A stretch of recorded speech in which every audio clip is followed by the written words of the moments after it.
English. Yeah, so you go in what's English. Exoticca? Yeah.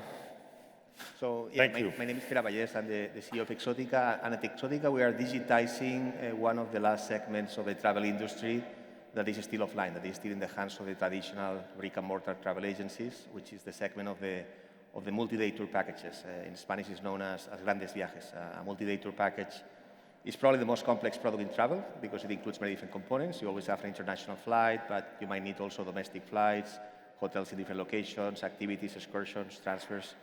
And because of this complexity, it's lagging behind other more simple travel products like flights or hotels in terms of its online presence. And the objective of Exoticca is to bring this type of more complex travel products online as companies like eDreams did with flights or companies like Booking did with hotels.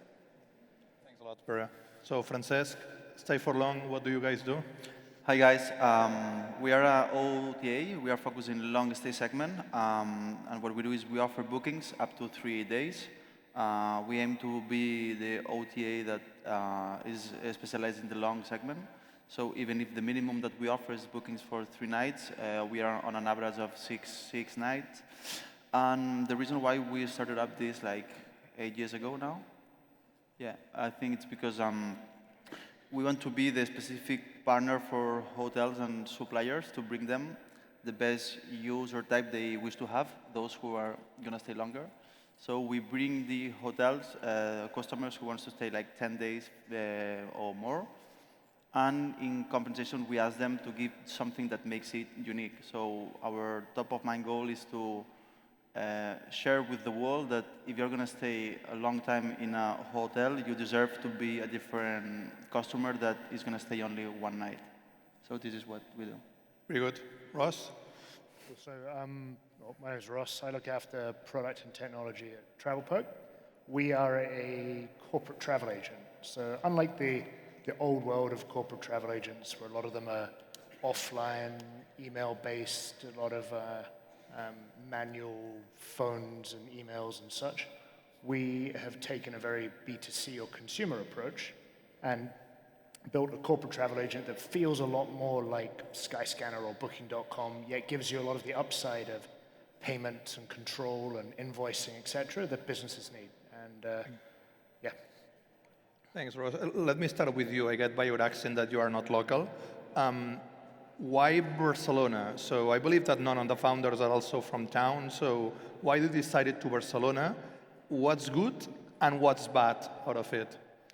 So prior to Travelperk, two of my previous companies had Barcelona offices. So Letgo and then Skyscanner before that. We have an office up on Plaza de Catalunya. So I think the reason that they started Travelperk here originally was one of the founders was based here, one of the 3.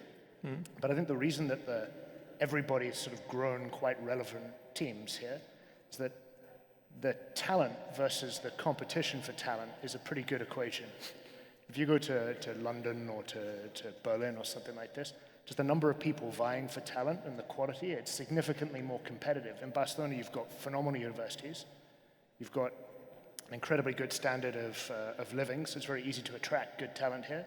You've got some great tax regimes that make it quite, easy for us to bring foreign nationals in, etc. And there's a good degree of English literacy. There's a lot of existing technology companies here. So the ecosystem in the last 5 years or so, I'd say, has become one of the most attractive places in Europe to at least have one of your technology hubs, if not your main one. So, Francesc, I believe that the problem being local would be the same. No? You are competing in attracting talent to your company with the Travelperks. But so with a Skyscanner, how do you manage to attract talent, to recruit developers, to recruit data analysts? So how are you overcoming this problem? Well, it's a complex reply, but what I want to say is that it's not only about price, which is obvious, so it's not about salary, even if salary is one of the most important things. The thing is that we used to get the advantage that we are based in Barcelona, and as a citizen from this town, it's quite easy to attract talent to say we are based in Barcelona, because even if there are a lot of towns outside that they're awesome, this city gives us a really unique attraction to make people come here, no? So first thing that we say is that we are based here. So this is a good vibe. We try to be at least on benchmark in salary terms, but the most important thing that makes here come is that there is a lot of things to do. I mean, we're a young company. We started only 8 years ago. We still have growth over last year, 2021, 125% growth. And we tell them we want to keep doing that. And for doing that, there is a lot of data that we need to check. There is a lot of things we can do. So we want to make you be part of that, you know. I have the feeling that if you become a really big company, which is good, in some point, the talent can see you as a corporate company. And they want to feel that they still are in a startup. So we try to show them, like, we are a startup for the good things, but for the numbers, we're a solid company. So we always try to, we can say, like, add some type of socialism in the company. Like, you're going to be part of this company, and we need you to make this company grow as much as we can. So, and one of the things that we do, and even if it sounds weird, is that we are enormously transparent with the numbers. Even if you work in customer service, in data, in backend, in front-end, you have access to that, because we want to be sure that you feel the protagonism of making this possible.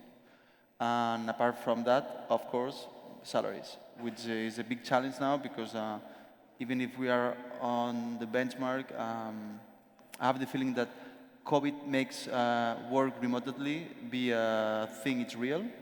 And maybe pre-COVID times, we used to compete with local companies here to attract people, but now we are competing with companies based in London, in US, because tech guys based in Barcelona, they can work for London with a salary in London, but they want to live here. So things are getting tough, I think so. That's why we need to find another reasons apart from the salary to make them work with us. So part of the problem with the travel industry is, or the benefit is a very global business, right? So we are indeed not competing with companies from Barcelona, but also from London, from New York. It is good for recruiting people, but also from a VC standpoint, we have the benefit of the costs in Barcelona and the global valuations. How is it helping you guys raising capital? How is it helping you structuring the capital for your company? Yeah, in the case of Exoticca, is a good example, no? Because 75% of our business is in North America, but we have 90% of the employees in Barcelona. So we have the benefits of a cost structure in a country where salaries are lower than in the US, but most of our revenues are coming from American customers. So I think it's a great advantage. It's a great advantage, and with less you can do much more. On the other hand, when you raise capital from investors, investors don't compare you against other Spanish businesses. They compare you with your competitors in the US. And therefore, you can have US-like valuations, you know, and being a Barcelona-based company. I think that's something that had changed a lot. I remember when I started not in travel, but in startups here in Spain. At the beginning, they would compare you against companies in Spain. But now, I mean, once you are a player in a category in the industry, you're compared against comparable companies in that same category. So I think there's a big advantage. There's a big advantage. Maybe just to say something where we could still improve. This is still an early ecosystem, you know, in the sense that there is a lot of talent for the early stages, but once you are a late stage scale up, it is a little bit more difficult to find the people that you might need, and you need to bring people from other places. But the advantage that you have in Barcelona is obviously that you can easily attract talent when you need to. Staying on the capital market, but more on the exit side. No? So part of the problem of the downside, typically in being a city like this one, is that it's complicated to go public as a company, to do an IPO. So most likely the classical exit route will end up being sold. Do you see alternative? Do you see yourself going public? What's the long-term strategy there? I mean, we're not really thinking about the exit right now, but I think all options are open. I don't think the fact that you're based in Barcelona, it's an obstacle to go public on Nasdaq. We have some examples, with companies in other sectors based here in Barcelona that went public in the New York Stock Exchange in this case through a SPAC. So I think the advantage really is that global capital markets are global, and therefore regardless of where you're based, all exits are possible. You think the same? The thing is that based on the fact of the exit, we are always exploring the market, but not because we are looking for something, a specific exit. It's because we like to be on the market because we want to have the visibility on how things are going to go. But I mean, in terms of funding, I have to tell you that these guys know much better than me how does it work, the funding, because I mean, they did great things, so I should not speak too much about that because they know much more than me. But what we do in the corporate side is that you always need to have like one hand or one foot in the market to feel where is the market going on. And maybe it's true that one of the things that when you got a break-even company, it's to consider go on IPO company. But based on what we're seeing now and based on the fact that we are post-COVID times, our main goal is to growth, and not really be focused now in funding or on exit things. Grow, or go public, or? Well, I guess the same. So some of the answers similar, some slightly different. So yeah, we don't have specific plans to do that. It's something that we could, or it's an option that we might look at some point. But with regards to the specifics that Barcelona enables or doesn't enable, there are some big advantages here that actually make it quite a lot easier to raise money than other locations. Like, your capital efficiency is so good compared to sitting in San Francisco or New York or London.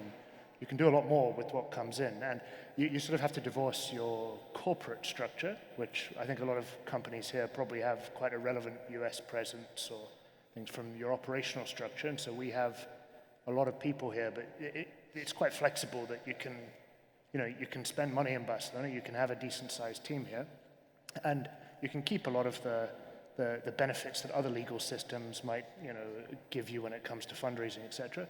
I think that some of the challenges that maybe exist here, there are disadvantages to being over-reliant on any one geography, whether that be having everybody in Spain or everybody in Germany or everybody in the UK. So the bigger you get, the closer you get to a big event like that. You have to think a bit about resiliency, vulnerability to certain regulatory changes. As you get bigger as well in Spain, it can get harder and harder with some of the labor laws to run bigger organizations here, which means that some of us have to look for other ways of managing those teams in other geographies where it may be more efficient.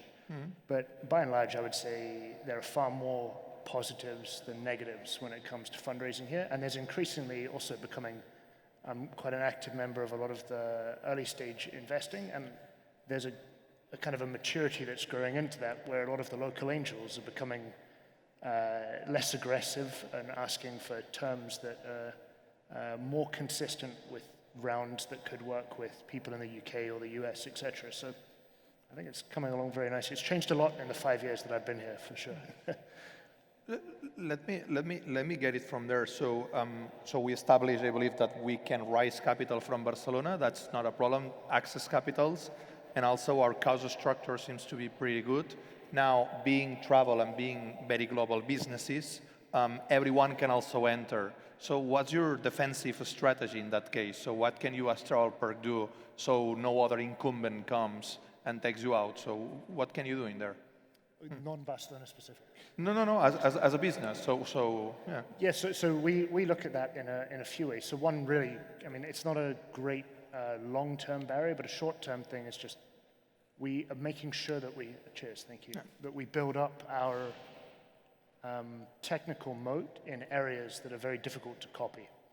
So there are certain things that, especially in travel, where you have a lot of regulation and you have to go through a lot of process with very slow suppliers, it can be very difficult to copy what we do in a short period of time, because you can only move as quickly as Deutsche Bahn or American Airlines or something like this. So making sure that we do the difficult stuff makes That you do difficult stuff. Yeah, we do the hard bits. So we don't just outsource all of the difficult technical work, because there's often, or there can be, a very big competitive moat to holding on to key bits of infrastructure. So we try and be very deliberate about what we build, borrow, buy, and make sure that we have things that are unique in-house that other people can't touch there from a connection or sort of availability.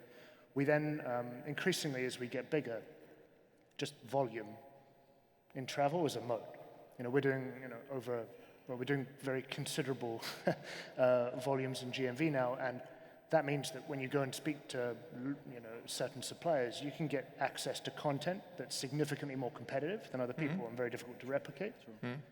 And specifically to a lot of the products that we build now, we try and build products or certain types of product that get better with scale. So we built our own flexible content inventory product, Francesc, which you basically pay a small amount more than the base content, and we at any point will let you cancel and get an 80% refund. And that's a direct alternative to buying the 2 or 3 times more expensive flexible fares with suppliers. Now, the bigger we get, the better our pricing can be, the more we understand behavior and cancellation rates, etc. So that's a data product where the moat gets bigger and better over time. So those things, when you sort of put them all together, travel's a difficult, capital-intensive thing to get going in, and it's why they call it the graveyard of startups, because it's, if you can get a few of those, you're in a good position. Well, I'm just going to say the same as Ross says, but what I really think is that the defensibility, it comes on volume. I think that, well, this is the typical question that when you sit with the venture capital, they come to you and say, okay, but what happens if Booking.com came to you and it's going to do the same? Or Google is the next Or one. Google, and you are thinking like, okay, why I have to think now what is going to happen with an 80 billion revenue company is going to come to copy what I am going to do now? You feel like scared, but you can feel proud, at the same time. Like, okay, the problem here is that we need, in my opinion, we need to understand that the differentiation, the reason why we are here sitting today is because the differentiation that we have is not that the product that we have is extremely different. So I'm sure that the hotel that I show it up in my website could be the same as you have in your website. But why we are sitting here, the differentiation comes how efficient you are in distribution, in acquisition, or maybe in retention. But at the end, the product that the customer is going to book, in terms of content, it's going to be quite similar. What it makes you different is how efficient you are to innovate in an acquisition strategy that no one is going to do. So this is why I think that what it makes me different is that the acquisition that I have brings me the volume, and the volume is the goal. Why? Because as much volume as I do, more relevant I become for my supply, and as much growth I have, I create the flywheel circle. Yeah. So when I started 8 years ago, I was a small guy, but now I have the relevance to go to my suppliers and say, I want to have a specific deal for these destinations, or I cut you off. Because now, thanks to the volume, I have the strength to do that. So this is why I'm quite similar to what he is saying. The differentiation that makes you stay out or stay in is how big you are, and this is about growth. In our case, I would say it's really the technology. I mean, there is a reason why multi-data packages are not being sold online. The main reason is because when you look at these packages, there are certain key components that come from small and medium-sized businesses at the destination that provide, for example, the transfers or the activities or the guides that basically don't have a digital inventory of their services. They still manage their services using an Excel, and they manage communications with the customers using telephone or an email. And what we have done is we've provided them with technology, with tools that they can use to become more efficient, and that give us access to their inventory, that give us access to real-time pricing and real-time availability for their services. And this is basically what allows us to build dynamically these packages in our platform. And this is basically what enables the online sale of this type of complex travel product. And this gives us, I think, two big advantages. One is in terms of the customer experience in the purchasing process. With us, the customer can buy a very complex trip in a matter of minutes instead of having to go to a travel agency, having to wait for a proposal, having to interact with the travel agency multiple times. In our case, they can do it immediately. And it also gives us an advantage in terms of price because we can go directly to the source and the provider of each one of the components in the package, and we are able to disintermediate the value chain, eliminate these intermediaries that add cost but don't really add value, and have a better price for our customers. Thanks. When it comes to, we go back to valuations, I believe you did a pretty nice round last year, plus venture plus debt. How did that defensive math and that strategy help you rising? So how did you manage to reach such valuations? Well, I mean, at the end, valuation, it's really, I think it used to be 90% growth, no, and 10% unit economics. Now it's more 50-50, no, because of the current state of venture capital, and this is something that the people that have been long enough in this know that it changes periodically, you know. So we've had very good growth, basically. We've had very high growth. We've doubled sales every year. Even during COVID, we managed to double sales. And basically this helped us tremendously when we had to raise the last round. And we've always kept very healthy unit economics. We're not profitable yet, but we have a very clear path to profitability. We have unit economics that demonstrate to any investor that whenever we want, we could put the business into a profitable situation. And I think the combination of these two elements, no, the growth plus the unit economics and this path to profitability, is what has allowed us to raise several successful rounds of financing. So connected to that, classical question. So how do you defend from Booking or Expedia coming and doing the same that you are doing, guys? Well, I mean, I think it could be potentially be an exit for us. One of these big companies wanting to get into multi-day tour packages. But the reality is that we are the first ones to do it. We build the technology, we build the relationships with the partners in the destinations. We're starting to generate significant volume, and this is giving us economies of scale. And we've been there first, you know. But this is a question that always comes, you know.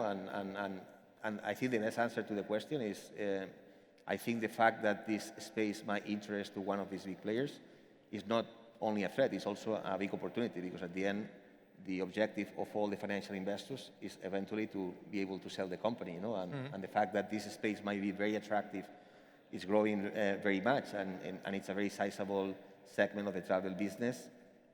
This might attract competition. I think for us is good news. We're the first ones there in the space.